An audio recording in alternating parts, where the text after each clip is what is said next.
Bantah pernah diperiksa Propam soal Ismail Bolong, Kabar Reskrim tantang Ferdy Sambo buka BAP. Pak, Kabar Reskrim nantang Bapak, Pak. Katanya diminta untuk buka berita acaranya, Pak. Tanggapannya bagaimana, Pak ya? Pak Sambo, dikit Pak Sambo. Tadi Bapak bilang terkait pimpinan yang dimaksud siapa, Pak? Bapak ngebuka hasil BAP gimana tuh, Pak? Iya, tanggapannya, Pak. Baru saja bilang, Pak.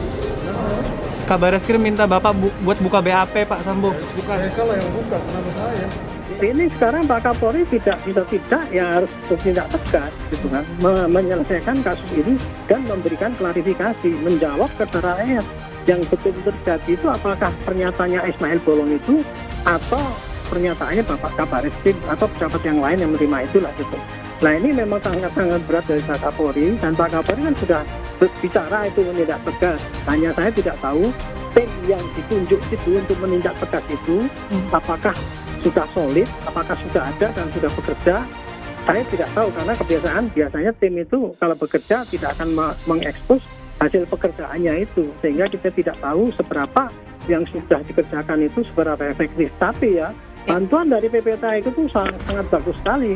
Jadi gitu, harusnya Pak Kapolri minta bantuan PPATK langsung memberikan kesempatan dari PPATK untuk membantu tim itu tadi untuk memberikan klarifikasi, oh yang terjadi seperti ini gitu loh. Fenomena munculnya isu penerimaan dana yang diduga gratifikasi atau suap dalam kegiatan dugaan perlindungan terhadap praktek tambang ilegal ini adalah fenomena yang memang memunculkan penilaian buruk masyarakat kepada Polri. Tetapi ini juga bisa menjadi momentum untuk Polri mendapatkan kepercayaan publik, tinggal bagaimana institusi Polri, dalam hal ini Pak Kapolri, mengelola masalah ini. Karena Polri adalah lembaga penegak hukum, maka tata kelola yang dilakukannya yaitu melalui proses dan prosedur hukum, ya.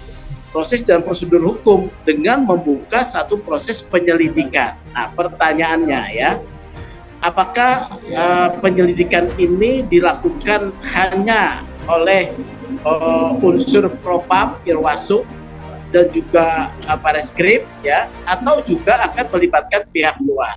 Kasus itu sudah ada ya karena laporan tersebut tertulis resmi sebagai hasil penyelidikan.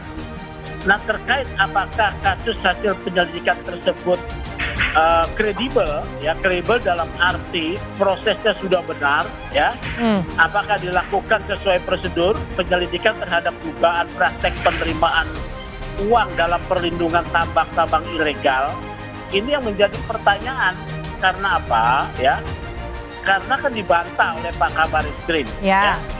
Dibantah. Kemudian juga di dalam rekomendasi yang dibuat oleh Ferdy Sambo saat itu sebagai Kadif Propam tersebut dibawa agar meminta kepada Pak Jenderal, dalam hal ini pimpinan Pak Kapolri, memerintahkan Pak Kabar Reskrim melakukan penertiban terkait dengan pertambangan ilegal.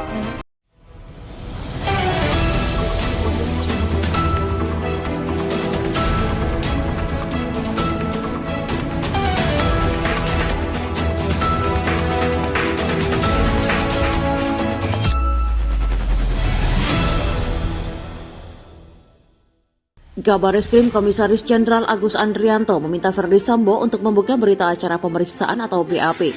Penyelidikan kasus Ismail Bolong, seingat saya belum pernah diperiksa, keluarkan saja berita acaranya, kata Kabar Reskrim Agus Andrianto saat dihubungi wartawan pada Selasa 29 November 2022. Komjen Agus menanggapi pernyataan Ferdy Sambo sebelumnya yang mengatakan Divisi Propam Polri sempat memeriksa Ismail Bolong dan Kabar Reskrim dalam penyelidikan setoran tambang batubara ilegal di Kalimantan Timur yang melibatkan pejabat tinggi Polri.